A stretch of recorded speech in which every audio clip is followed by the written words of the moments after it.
Greetings, Earth enthusiasts. If you ever wondered about the incredible perspectives our planet has to offer from high above, you're in the right place. I am Dr. Clive Coetzee, and I'm thrilled to be your guide on this captivating journey into the world of remote sensing. Welcome. And please remember to like, subscribe to, and share this video. Thank you. Now that we've created our Landsat image, in this case Landsat 5, and we have identified and selected our different classes or our different categories of features and created a ROI or a number of ROIs, at least 50 ROIs for each of the classes or categories of features, we can proceed to the actual classification itself. So that's ultimately we want to go to, is to create a land use land cover classification using that Landsat image.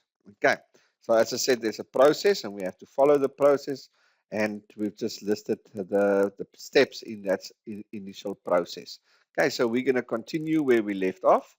Remember, we've created our classes or our categories of features: water, vegetation, agriculture, mountain, and soil, which we basically said is dependent on our region of interest. Okay, so we've got our classes or our categories or our features, and then for each of these classes or categories of features, we've created regions of interest or training samples. Okay, so in water we've got 64, vegetation 68, etc., and they are created by using this function within the Earth Engine, which is our geometry imports. Just see, if I highlight them, you'll see they are all displayed here using this marker option. But I'm just going to deactivate them in terms of their display. So remember, we've named them from 1 to 6, and we've given them a ID which is called class. Okay, again, you can call it whatever ID, whatever you want to. You can give it any value as long as the values follow one another. Okay, so that's our classes that we, or our categories of features that we've identified or selected, and we've created a region of interest or ROI for each of them that will be used to generate our training and our classification. So I hope that is all good. Everybody understands it, how to create it, how to identify the features or the classes, etc., etc. So the first part again is just the standard stuff, and that is to generate the Landsat 7, 8, and 9 median images for those particular areas. Remember, and we've changed the dates so that each of those Landsats have there's no overlaps, there's no harmony between them. They are all unique. They are not don't have identical features. Okay, so that's quite important. And then we've created obviously our add map. Now you'll see I have purposely deactivated 7, 8, and 9 because for this exercise we're only going to work with Landsat 5. But if you want to, for example, use Landsat 7, you just deactivate Landsat 5 by adding the two forward slashes, and you deactivate by deleting the forward slashes. Now we're going to do the classification based on Landsat 7. But remember, we did in our previous tutorial video, we created our regions of interest, those ROIs, these ones, we've created based on our Landsat 5 image. So you cannot just use these ones now for any of the other Landsats because there could have been significant change in the Landsat land cover as we've displayed. So you most probably will have to create a new set of ROIs based on your Landsat 7 image. Now, they could be a lot of them could be the same, but I would be almost 100% certain some of those ROIs would have changed. So you can basically, as I said, for example, if we have those, you can just make sure it's not activated, meaning it's not in bold, meaning that thing is not there. Deactivate it, and then you can simply just move by clicking on any of these. You can simply just move them to make sure that they most probably are now where the Landsat 5 feature, 7 feature is compared to the Landsat 5 features. Then you don't have to create a whole brand new set of of ROIs, you can simply just edit the current ROIs so that it fits the Landsat 7 image compared to the Landsat 5 image. That is, if there's differences. Let me just shift that one. There we go. To that point there. Okay, so I don't have, okay, so we have not, and then you basically just exit and you deactivate, and there you go. Let's see if it's there. Okay, there it sits. Okay, so yeah, so in our case, we want to make, we created our ROIs on Landsat 5, so we're going to activate Landsat 5. As I said, just a note, making sure that if we're now going to go Landsat 7, 8, and 9, that we modify our regions of interest for our classes. Our classes will still stay the same. So that's not going to, our macro classes is not going to change. But it's a ROIs that we need to change for each of those classes. So just please remember to do that. Okay. So then what I've done now, if I have then create a label which I refer to as class. So I've created a variable which I call label, and it's just the class. Okay, so using class or using label, it's the same thing. I just move the class and rename it to be label. And then I've got my Landsat bands. Okay.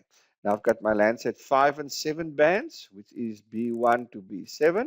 Remember, B6 is missing. And then for Landsat 9, I've got B1 to B7, including B6. You'll see there's an extra band there, B6. And also remember, B1 here is aerosols, where in 5 and 7 it is blue. Okay, so this is the bands that will be used to generate the classification. Remember, they're going to look at the spectral signature of the features for each of those bands. Okay, so when I do Landsat 7, I will keep Landsat 5 bands. If I'm going to do Landsat 8 or Landsat 9, I'll keep Landsat 8. Landsat 8 and 9 is exactly the same, and Landsat 5 and 7 is exactly the same. So that's why I don't have 4. Okay, now this is very important. When I do my input, I must specify which Landsat and which bands am I working with. Now that's very, very important. Okay, be sure to understand. Okay, be sure to understand or take note of which Landsat and which bands. If I'm working with Landsat 5, make sure that you select the Landsat 5 image and the Landsat 5 bands. Be sure. If I'm working with 7, make sure you select Landsat 7 image, but you can keep Landsat 5 bands because Landsat 5 and Landsat 7 bands are exactly the same. If you're going to do classification based on Landsat 8, remember to change it to Landsat 8 and Landsat 9 bands. Remember, it's called Landsat 9 bands. There it is, Landsat 9 bands. So this is quite a crucial point for you to understand and to make sure that your input is the correct inputs for your classification. And the inputs that you're going to select there is the image on which you created your regions of interest for those classes. So always make sure of that correlation. Okay, then I'm going to merge all my classes into one variable, which I call training. And that is, I'm going to take the water, and I'm going to merge it with vegetation, and merge it with agriculture, merge it with mountain, merge it with soil, and merge it with urban. So there is all 7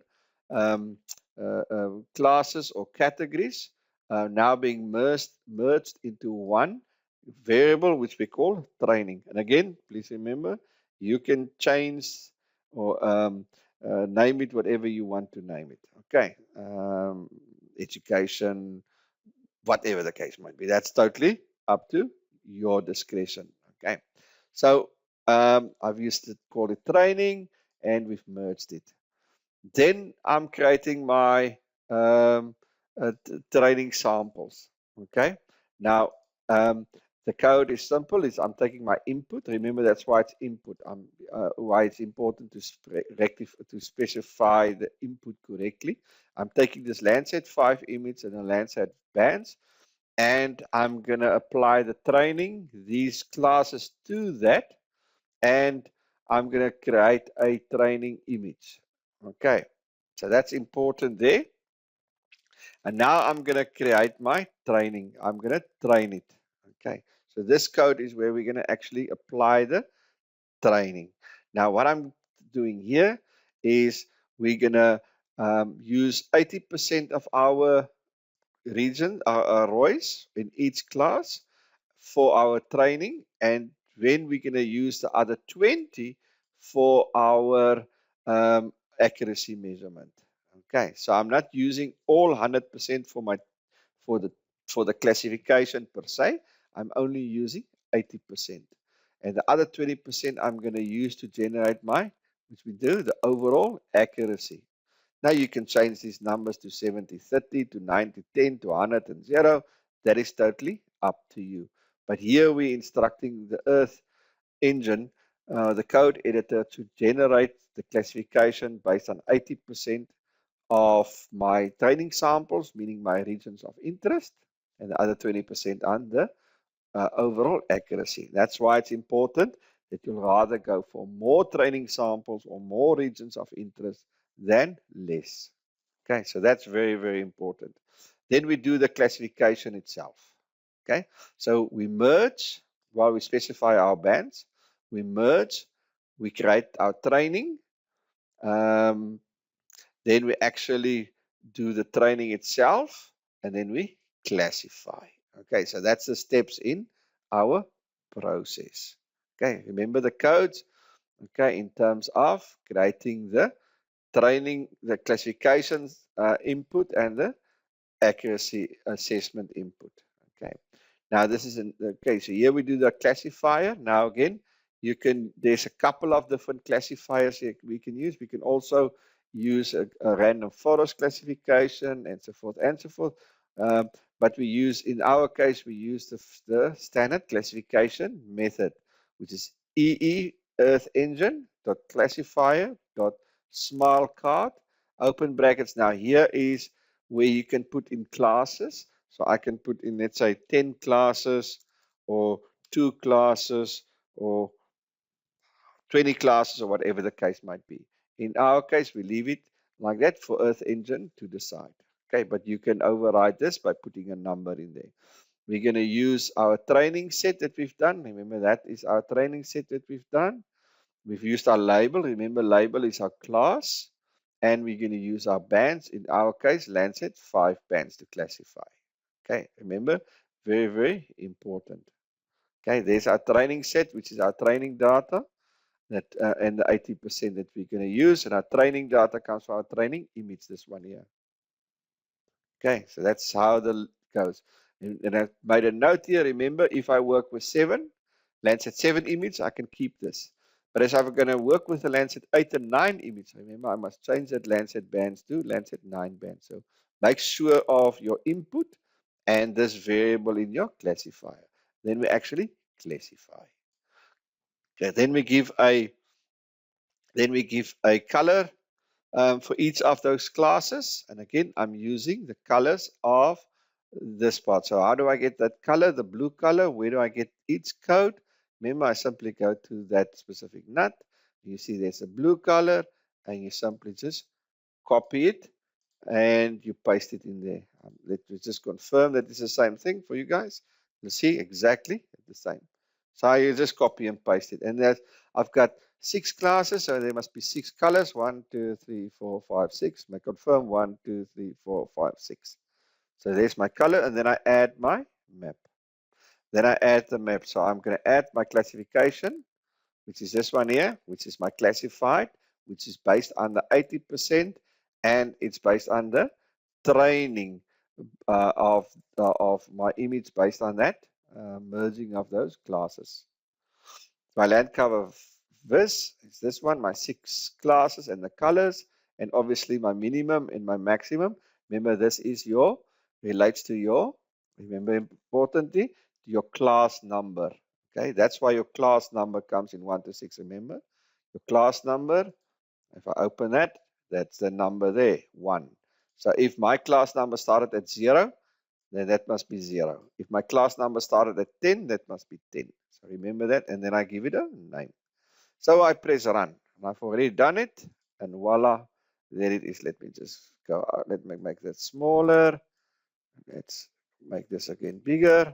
So there's my region of interest being loaded and my Landsat being Landsat image. Remember, this is Landsat 5. So I've created a classification based on my Landsat 5 image.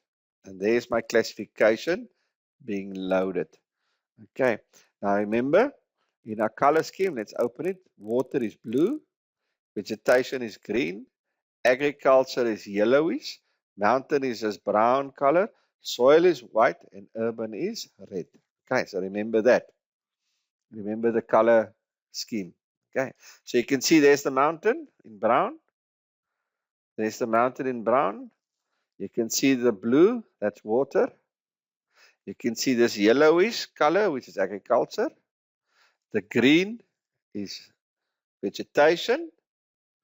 And then now this is where it becomes a little bit more tricky, or this is where the fun happens, is between the classification of bare sand or bare soil and urban.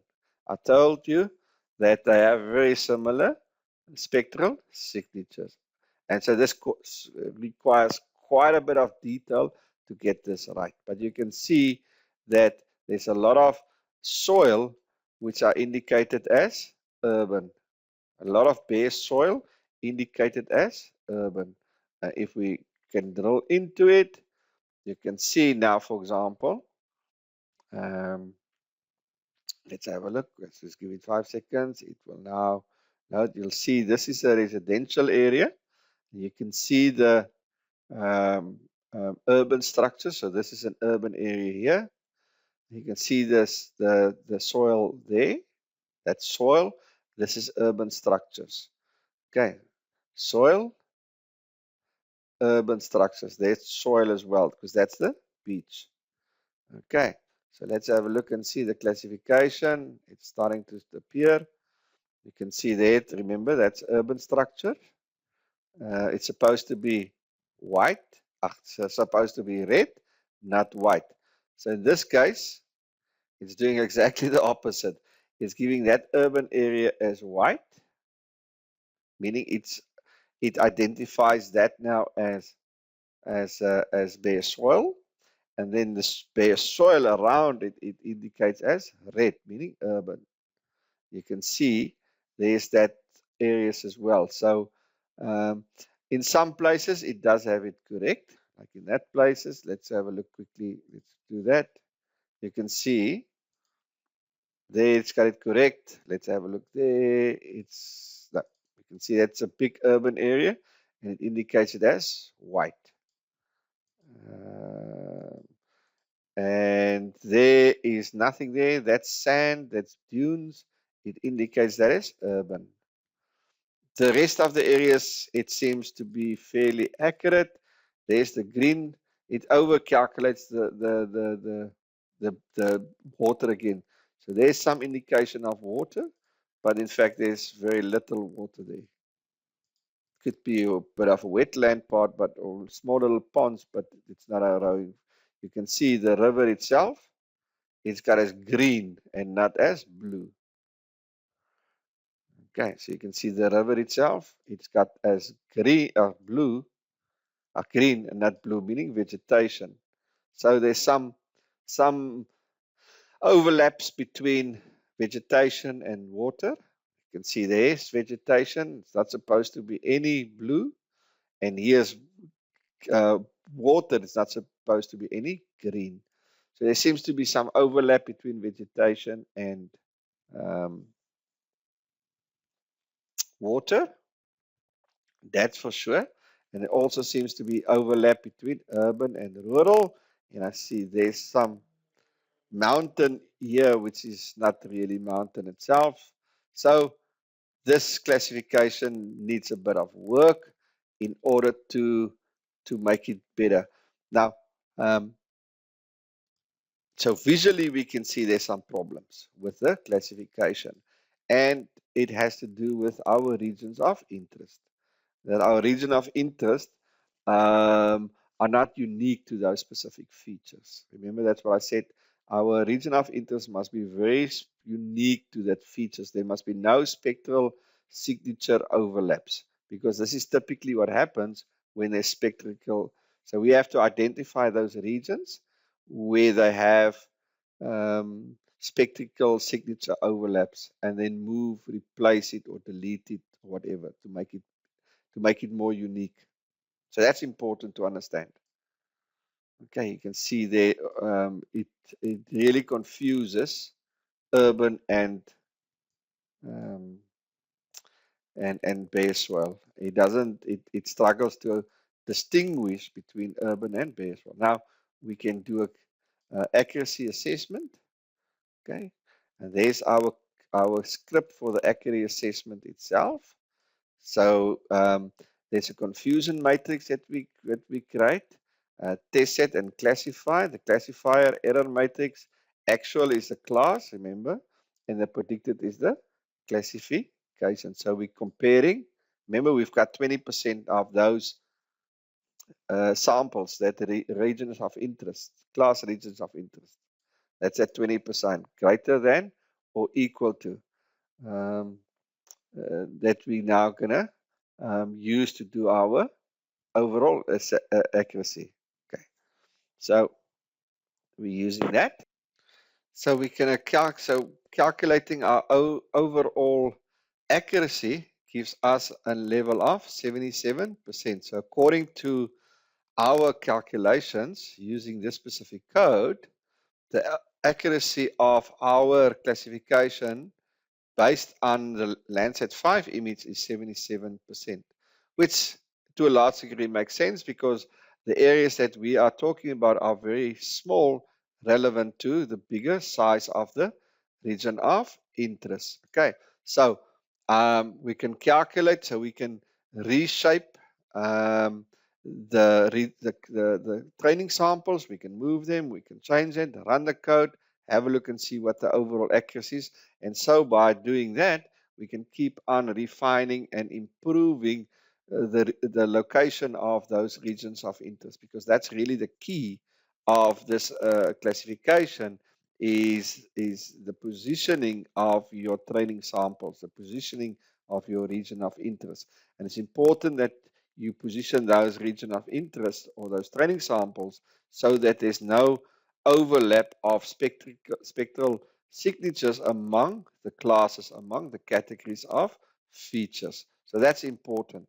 Okay, so there we have now created a confusion matrix just to make sure in our matrix is our 6 classes, class 1, 2, 3, 4, 5, and 6. Okay, so there's our 6 classes, and we do a use that 20% of the features or 20% of the regions of interest training samples that we didn't use for our classification. We use those and we compare them with our classification. So now you're taking the real Landsat image, what is actually there, and you compare it to what the region of interest, or you take what we've told the program the feature is, and we compare it with the predicted, the classification, and based on that, they create this overall accuracy, which is a matrix. Okay, and then we can export this image. We can export the image, the classification image. But as I said, this classification still needs a bit of work because there's some misrepresentation of important features. So by no means can we accept this classification as a good classification, even though it gives you a 70% accuracy number, because it overrepresents urban areas, and water areas, and that is totally wrong. You can see the water related areas around this area here as well.